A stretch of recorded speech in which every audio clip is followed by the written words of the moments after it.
Hello and welcome to e-GMAT. We will solve question number 70 of OG Verbal Second Edition by using e-GMAT three-step process. In the first step, we will understand the meaning of the sentence. In the second, we will evaluate the errors in the sentence, and finally, we will review all the answer choices to get to the correct answer.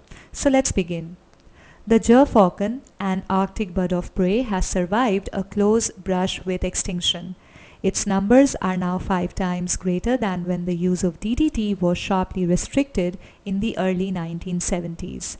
This sentence presents a few facts. It says that the gyrfalcon is an Arctic bird of prey.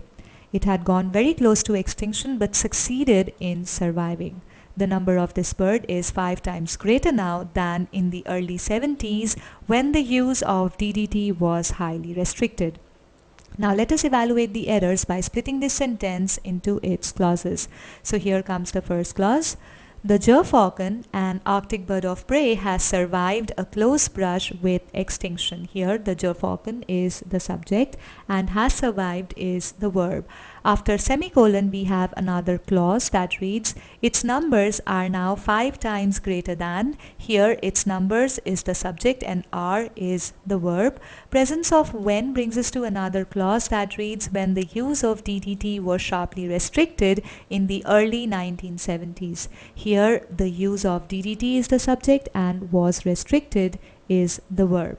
Now the possessive pronoun its correctly refers to the gyrfalcon. So here we do not have any pronoun error. Also, plural subject its numbers agrees in number with plural verb are. So we do not have any subject verb number agreement error as well. Also, the comparison between the numbers of the bird at the time when pesticides were restricted and now when it is not is absolutely correct. So we do not have any parallelism error also. This sentence has no errors and is correct as is. Well, we will still run the POE to find out why the other answer choices are not correct. Well, B is not correct because when comparing, the quantity word for numbers is greater than and not more than. Let's take an example. The number of apples is greater than that of oranges. Since in this sentence we are comparing the number of one fruit with the number of another, the quantity word to be used is greater than. But if we compare one fruit with another fruit, then we can use the phrase more than. For example, there are more apples than oranges. So here when we are comparing one object with another object, then the phrase more than can be used. So choice B is incorrect because it uses the incorrect quantity word. Choice C is also not correct because here plural pronouns there and they have been used to refer to singular gyrfalcon, which is not correct. Also, choice D is not correct because again plural pronoun they has been used to refer to single gyrfalcon, which is incorrect.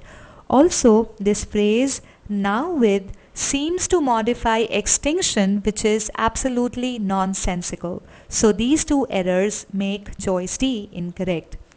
Choice E remains incorrect because it repeats the same modifier error as in choice D. So as we found out during the error analysis, choice A is the correct answer here. Let's take a look at the takeaway messages. We must use correct quantity words for entities being compared in the sentence. Also, all the pronouns must agree in number with their antecedents. The modifiers must be placed and worded correctly to convey the intended meaning of the sentence. The concepts tested in this sentence have been covered in e-GMAT concepts, level 1 pronouns, level 1 correcting modifier errors, and level 2 idioms comparisons.